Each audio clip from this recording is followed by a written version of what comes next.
बिस्मिल्लाहिर्रहमानिर्रहीम अस्सलामुअलैकुम याइली हक हैदर। उम्मीद करना तुसीं सारे भरा ठीक हो ते अल्लाह ताला तुहानूं सारिਆਂ ਨੂੰ ठीक रखे जी। ते ਜਿਹੜੇ ਭਰਾ चैनल ते नवे ने अगर मेरी अपडेट अच्छी लगदी मेरे चैनल ਨੂੰ सबसक्राइब कर लो। ਤੇ ਜਿਹੜੇ ਭਰਾ ਇਹ पेज ਤੇ ਵੀਡੀਓ ਵੇਖ ਰਹੇ ਹੋ ਇਹ ਮੇਰੇ ਹੀ पेज है। इस पेज ਨੂੰ ਸਾਰਿਆਂ ਭਰਾਵਾਂ ਨੇ फॉलो करना है ਤੇ ਸਾਰਿਆਂ ਭਰਾਵਾਂ ਨੇ ਇਹਦਾ ਬੈਲ ਆਈਕਨ ਵੀ ऑन करना है।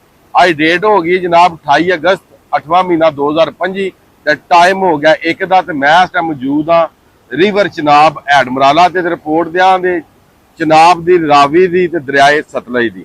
इस टाइम जनाब मेरी एडमराला जिहड़ा वे वो 1,77,764 पानी का खराज करा रहा वे ते जिहड़ा ऐड खानकी है वो 6,20,640 का। ऐड कादराबाद जिहड़ा है वो 7,54,964 का ते ऐड त्रिमू जिहड़ा वे 95,917 ਤੇ 93,717 ਦਾ अखराज। पांचनाथ के मुकाम से जिहड़ा जनाब पानी है वो पानी है जनाब मेरी 72,598 ते 58,108 का करवा रहा अखराज जिहड़ा ऐड पांचनाथ दे। उस तो बाद जनाब गल कर लैने दरियाए सतलज की। दरियाए सतलज जनाब गंडा सिंह के मुकाम से मोदी सरकार के मूँह चो जिहड़ा पानी निकल रहा है वो वे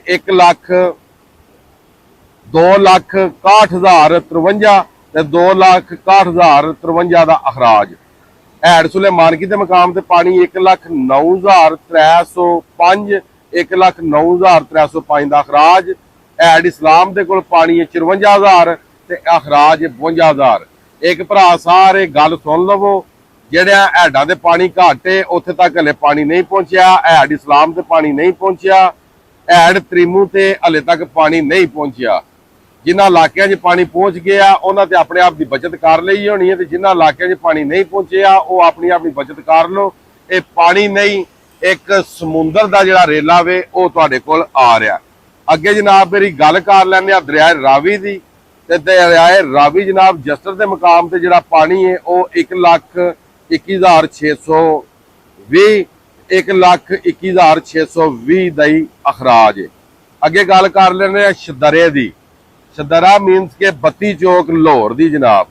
शदरे के मुकाम से पानी काफ़ी ज़्यादा अप हो गया 1,84,340 1,84,340 का निकास शदरा के मुकाम से। अगे गल कर लैने जनाब मेरी बल्लोगी दी। ते बल्लो को पानी है 1,06,555 ते 94,655 का जोड़ा वे वो निकास है बल्लोगी को। ऐड सदनाई को पानी है 24,774 ते 9,124 पानी जिहड़ा कि अखराज करा रहा। तो मैं पिछले साल दसिया सी दरियाए रावी वालियां नूं दरियाए सतलज वालियां नूं ते दरियाए चनाब वालियां नूं कि जिन्नियां भी सोसाइटियां दरियाए चनाब दे अंदर या दरियाए रावी सतलज दे अंदर बणियां ने ये किसी दे जंगीर नहीं जगीर ते सारी अल्लाह ताला दे ज़ात दी है। ठीक है मगर मैं दसिया सी कि जिद्दों भी पानी आउणा है ते सारियां सोसाइटियां जिहड़ियां ने ये ਜਾਂਦੀਆਂ ਰਹਿਣੀਆਂ ਤੇ ਬਿਹਤਰ ਹਾਲ ਇਹ ਵੇ ਕਿ ਕੋਈ ਬੰਦਾ ਤੁਹਾਨੂੰ 1 ਰੁਪਏ ਦੀ ਵੀ ਇਥੋਂ ਜਗ੍ਹਾ ਦੇ ਤੇ ਤੁਸੀਂ ਜਗ੍ਹਾ ਨਹੀਂ ਲੈਣੀ। ਠੀਕ ਹੈ ਅੱਜ ਉਹੀ ਕੰਮ ਹੋਇਆ ਜਿਨ੍ਹਾਂ ਤੇ ਜਗ੍ਹਾ ਲਈ। ਠੀਕ ਹੈ ਤੇ ਅੱਜ ਇੰਨਾ ਕੀ ਜਿਹੜਾ ਕਿ ਪਾਣੀ ਆ ਗਿਆ ਹਰ सोसाइटी ਤੇ हर चीज़ ਜਿਹੜੀ ਜਾਂਦੀ ਰਹੀ ਹੈ। ਰਾਵੀ ਜਿਸ ਜਗ੍ਹਾ ਤੇ ਹੈ ਸੀ ਰਾਵੀ ਨੇ ਉਸੇ ਜਗ੍ਹਾ ਦੀ ਟੁਰ ਜਾਣਾ। ਰਾਵੀ ਨੇ ਆਪਣੀ ਜਗ੍ਹਾ ਜਿਹੜੀ ਹੈ ਉਹ ਬਾਜ਼ਿਆਬ ਕਰਵਾ ਲਈ।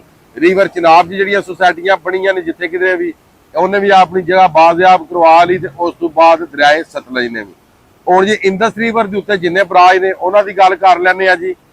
अच्छा जी तरबेला को पानी निकास की गल करा 1,55,100 कालाबाग को पानी 2,59,312 चश्मा को पानी 2,09,035 तौसा को पानी 2,60,000 गुड्डू को पानी जनाब मेरी 3,12,000 सखर को पानी 2,50,000 ते कोटरी को पानी 2,30,000। यह सारी जी रिपोर्ट है ये दरियाए चनाब और रावी के जोड़े भरा रहने वाले ने ये उन्हों की रिपोर्ट है। ठीक है बकाया अज की वीडियो ते अज का व्लॉग करने खत्म। नैक्सट वीडियो तक ज़्यादा अपना ख्याल रखियो अपनी खास दुआवां मैनूं याद रखियो तो इंशाअल्लाह मिलने किसी नैक्सट वीडियो के नाल। अल्लाह हाफिज़ फी मान अल्लाह।